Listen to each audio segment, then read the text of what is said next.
Abercrombie Kids is bringing the cheer all holiday season. And winter break means it's time for new outfits that are both festive and comfy. The last thing they need? New cozy coats for every occasion. Celebrate the season with Abercrombie Kids in the app, online, and in stores.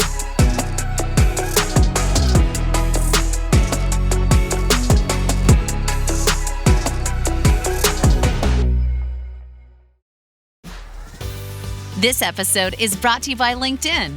Psst, healthcare pros, word's out, and it's too good to keep quiet. Look, LinkedIn is revolutionizing job hunting, making it possible to search by specialty, shift preference, and salary.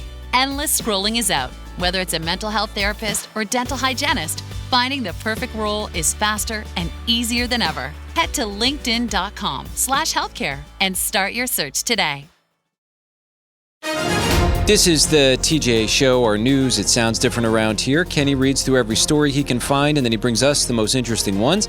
Kenny, what's happening on the planet today? TJ, you're going to love this. A study published in the Journal for the American Medical Association found that 1 cup of coffee per day is linked to fewer episodes of atrial fibrillation, a type of irregular heartbeat. I'll take it. Fewer? Really? Yeah. I would think it would increase just because the caffeine tends to get you going. The coffee stories, they really swing on a pendulum. One day it's great for you. The next day, be careful. The next day, it's great for you again. I love when it swings this way because I drink a lot of coffee. I was going to say, they said 1 cup of coffee a day, TJ, not 8. No, I don't do 8. I mean, I usually You average... said yesterday you had a whole pot of coffee. It's 8 cups. I don't know if it's 8. It's a pot of coffee is 8 cups. I do about 4 or 3 or 4 per day. I feel like that's a lot. Still a lot. It's not a little. It's not one. Half a pot. Yeah. For those who drank 1 cup of coffee daily, they had 47% fewer AF episodes compared to 64% among non-coffee drinkers. I'll take it. Any good news, I'm down. Also, the results apply only to moderate coffee intake. Excessive consumption was not studied and may not offer the same benefits. Listen, TJ. TJ. I don't do excessive. TJ, I wonder, have any of your doctors ever, said anything about your coffee intake? Because, I feel like it's a problem. No, the doctors that I have, they just tell me everything's right. That's not good. Yeah, they don't care. It sounds like ChatGPT. Yeah, they say everything's right. They don't want to offend me, so keep doing what you're doing. Here's the better question. Do you tell your doctors that you consume about 4 to 5 cups of coffee a day? No, they should see it in my blood. No, it doesn't work that way. That works. You don't share it. That's why they don't tell you anything. Yeah, I'm fine. You know what's interesting, actually? I had a big revelation about coffee and why I love it so much. I think there's something here. So when I was a kid, I was diagnosed with ADHD, not like the today's ADHD where everyone says they have it. This is whatever. They started putting me on pills and I'm taking this and I'm the kid who gets called down to the office with the nurse. Here's the your whole medicine, thing. yeah. And I hated it. And so I refused to take medication when I got into high school. And I've never taken it since. And I just recently, now I'm in my 40s, I just recently read a book about ADHD to try to understand it in a better way. And one of the things it said, it kind of blew my mind. It said that oftentimes when people are against medication, they wind up self-medicating themselves. And I thought, oh my goodness, is the coffee the self-medication to help me get more focused? And it's like, well, how else do you explain that? Because it does help me every day to focus. If I don't do it, the day's off. So they got me. Somehow, they got you. Somehow I'm still You're medicating anyway. I'm medicating myself. And I was like, whoa, that's so cool. I have read something online that the effects of caffeine affect people with ADHD differently than people who don't have it. For me personally, I think I have ADHD. I don't know. It's self-diagnosed by TikTok. But thank you for being honest. But when I have caffeine, it doesn't give me a jolt. It just keeps me regular. Well, for you know me, what I mean? it just laser focuses my attention on stuff. And it's like night and day difference if I'm not on it. For what that's worth, maybe that helps someone. What else do you have? A melon blue diamond sold at auction in Switzerland yesterday for $25.6 million. Can you imagine paying that much for a little shiny rock? No. I mean, would you wear it, right? Or would you just put it away because you're afraid something can happen to it? Yeah, I don't understand that. And maybe I'm just not wealthy enough to understand why you would want this little rock and you'd want to spend that much money on it. What do? Do you pull it out at a party and go, look, it's the blue melon rock. All right, cool. Put it back in the drawer. It just seems like a target, that you're inviting a target into your life. I've got this now. Come take it. Well, it's tough to comprehend even having that much money. So just what you would do with it is hard to even imagine. but at least for me.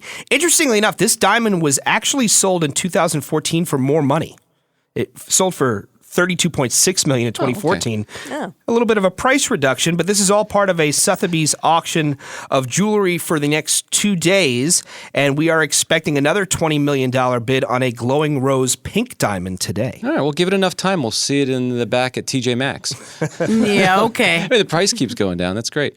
Kenny, what else you got? Saw this article in Business Insider, the headline, Gen Z's hottest new job, nannying for billionaires. Ooh.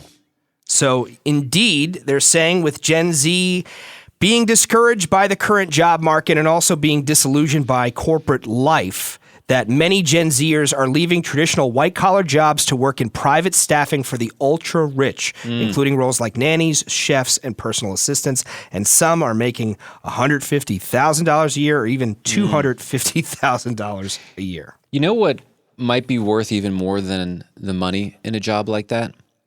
Is experiencing what it's like to be around people who seemingly have it all, and seeing behind that curtain, you will be shocked. Oh, yeah. My wife, Jess, when I first met her, she was doing like, not full-time nannying, but she would do babysitting. And she was in this group of very wealthy people that would call on her. And the stories she told me, and of course not in all cases, they were so devastating. These poor kids. You know, it's so sad, and it really tells you that money is not the answer that we think it is. You know, it's funny they call it like a Gen Z trend because I had a lot of friends after college who went into nannying, and we're millennials. Like, nannying is not like a Gen Z trend, but I have one friend in particular where she has stories for days. I'm nannying for people who have loads of money, right, who would take her on vacation when they went on vacation. But nannying never stops. Like, you literally are caring and loving for someone else's child, and sometimes it's from morning to night. So is it worth the $250,000 a year where you can just go work somewhere and maybe get some time to yourself every once in a while? Well, how was her experience? Did she have similar feelings that I'm sharing? Or I mean, for sure, she has her fair share of stories. Let's just say that. A lot of just like unhealthy dynamics within like the relationship, the marriage, and how the mother and father treat the children. And it was heartbreaking stories for sure. Kenny, what else do you have? Congratulations to the world's oldest wild living vine. 416 years old, a Guinness World Record. This is a grapevine that was found in the mountains of Tibet. Oh, I love it. I love it. I never thought much about vines. And then I moved to the country, and man, oh man, I am impressed with these things. You leave an area untouched for a little while, vines know what to do. Yeah, nature does this thing. I hadn't been in my backyard in a while. I walked outside, and I see this vine that just like helped itself to my back porch. And I go, what the? And I look it up. It's called a Virginia creepy. No, a Virginia creeper. And I go, yeah. That is pretty creepy. It just creeped snuck up on up. you. Yeah, it's exactly right. It went all over everything. It has like these little tentacles, almost like an octopus. It sticks to everything. I was like blown away. I couldn't believe it. And poison ivy, don't get me started on that. I've seen some Harry Potter thick poison ivy from like another era. Yeah, this vine can be found 7,900 feet in the air. It measures about 26 feet tall, and the width of the vine is 2 feet in diameter. Yeah, that's a tree. That's like a tree. Thick vine. What else you got? Waymo, the company that makes driverless robo-taxis, announced yesterday that it will begin offering robo-taxi rides that use freeways across San Francisco, Phoenix, and Los Angeles. So previously, these vehicles were only allowed to ride on city or town streets. They weren't allowed to go on the freeway. Which is a much different dynamic. Right. You know, because you can only go so fast. Like I've told the story a million times, but I was in Austin over the summer, and I look to my left and I see a Waymo for the first time. And it's like, okay, well, everyone's stuck in traffic. Right. What happens? It's like a bumper car maybe. I guess it could be worse. But highway, to me, is a whole different deal. That's You're a good right. 75, 80 miles an hour kind of thing. Yeah, and does it work? And I guess it must, right, if they're approving it. And then what does that mean for, do trucks now that are shipping Amazon boxes across the nation? Is it all automated? Do those jobs start to go away if that technology is so good? Is it safer? Is it not safer? Yeah, it seems to be going in that direction. But I do think that the Waymo co-CEO had an interesting take on this. He said freeway driving is one of those things that's very easy to learn, but very hard to master when we're talking about full autonomy without a human driver as a backup and at scale. So he said it took time to do it properly with a strong focus on system safety and reliability. So essentially, when you're on the highway, you have fewer instances of these rare occurrences that happen. So there's less opportunities for the AI to learn. Apparently, on average, with these freeway rides, they expect to reduce ride times by 50%. I am a little bit concerned about being a part of the experimental era. Isn't there going to be a getting used to this era, and they're going to have to figure out everything you're saying? Yeah, I would say so. I mean, I think unless you can guarantee fully autonomous vehicles across the board 100%, that's the only way it's ever going to be safer than having human drivers, in my opinion. But also, what is the process that needs to happen for these Waymo vehicles to learn? So does that mean, what does that process look like? So much mystery in this world. Well, I do have an answer. It's pretty wild. To some degree to that question. So the company chose to augment its public road driving with a combination of closed course and simulation testing. So that's how they were able to get to this level where they're now comfortable to put these cars on the road. I'll give you one fringe example that comes to mind. So I'll never forget this. It was terrifying. I was driving home in high school. My friend Lou was driving the car, and he was at a certain part on this parkway where you couldn't see what was ahead of you. And it just so happened that there was a traffic jam right around the corner where the highway bent very quickly. And at the last minute, all he could do was jerk the wheel to the right. And thankfully, there were no cars coming at it. But he was driving 65 miles an hour about to go into a car that was stopped dead. If we couldn't see it, and it's physically impossible to see that, how do you manage that if you're going 60? So I don't know. These are the questions for the robot scientists, right? Yeah. Yeah, well, I mean, the Waymos, for instance, they use like radar technology, not just cameras. So I think it would be able to sense an object. All right. Do they have I'm sure that they have like GPS programmed in them where they know the curves There's are coming. There's a jam. Yeah. Hope so. Kenny, what else do you have? Is the latest country to announce a social media ban for users under the age of 15 years old. Good for them. Nice. Is what Good we for need. Denmark, yeah. Yeah. Can we ban people over 40 here? Yeah, seriously, because I'm tired of getting videos from people. Well, that would help me. I need someone to tell me to stop. Yeah. I can't do it on I my think own. you might be onto something. Yeah. Yeah, that sounds like a great... The more banning of social media, I think the better we're all going to be. When I say people, I mean my mom. Mom, I love you, but the amount of videos I get in my DMs, I'm like, Ma, I cannot watch all of these. I do not have the time for this. Banner. J-Lo, you know, I actually... Maybe you could teach your mom a thing or two, because you send me nice videos about the end of the world coming. Yeah. And it's generally about AI. Yeah, generally, And yeah. I can't help myself but I know what watch you them. like, you know? There's a certain guy that I don't trust his eyes. And Yeah. you send me a lot of videos of him. And That's every because time... I'm scared, so I'm trying to share the fear. Yeah. He never disappoints me. He's good. Listen, we're both going to have a cabin underground in the woods at some point. That's but right. I'm just not there yet. So what's pretty interesting about this, because when it comes to these social media bans for minors, it's pretty easy to click a button that says, I'm an adult. So Denmark is part of this. They are actually introducing and rolling out a new age verification app. So they're Good. taking this very seriously. Yeah, they got to make it. The things that I had to go through when I was a kid to get what was illegal, it was a lot. Now it's so easy. Yeah. And they got to fix that. And They need also, to know what it's like walking through the woods hoping someone threw something out the window. They need to know what that. so it's too wild. easy today. It's too easy.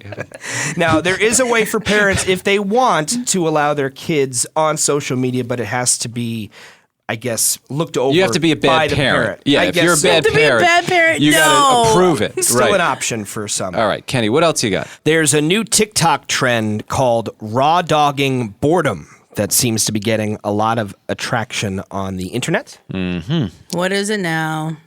So I guess the effort is for members of Gen Z to sit completely idle, no phones, music, books, or distractions, and they film themselves doing nothing for a set amount of time.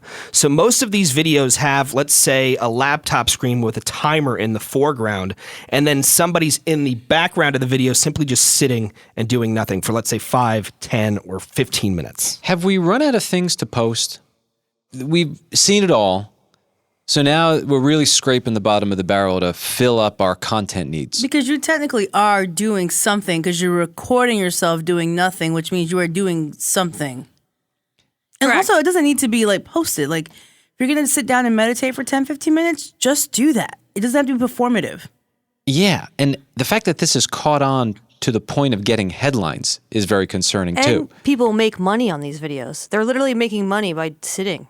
But doing nothing. In order for them to make money, people would have to watch them. So Correct. why are people watching People are watching these videos, Yeah. be bored? It's very weird. Yeah, it appears the goal is because Gen Z has a desire to repair their shortened attention spans, and many blame constant digital stimulation for this. Now, they talked to a psychologist who said, I guess in its core, this is a good thing to take some mindfulness time to not do anything, but to say that you're bored or to tie it to something negative, there are better ways to go about what you're trying to accomplish. Yeah, let's try to not live out a dystopian fiction novel. Can we start there? But also then you're posting that video that's also contributing to other people, scrolling through videos Right. and losing their attention span. Yeah. So you're not helping other people at all. It's broken, Heather. I agree. There's something that the internet Get broke. that ban. You know how they talk about breaking the internet? This is it. This broke it. Kenny, thanks for keeping us somewhat informed. That's what's happening.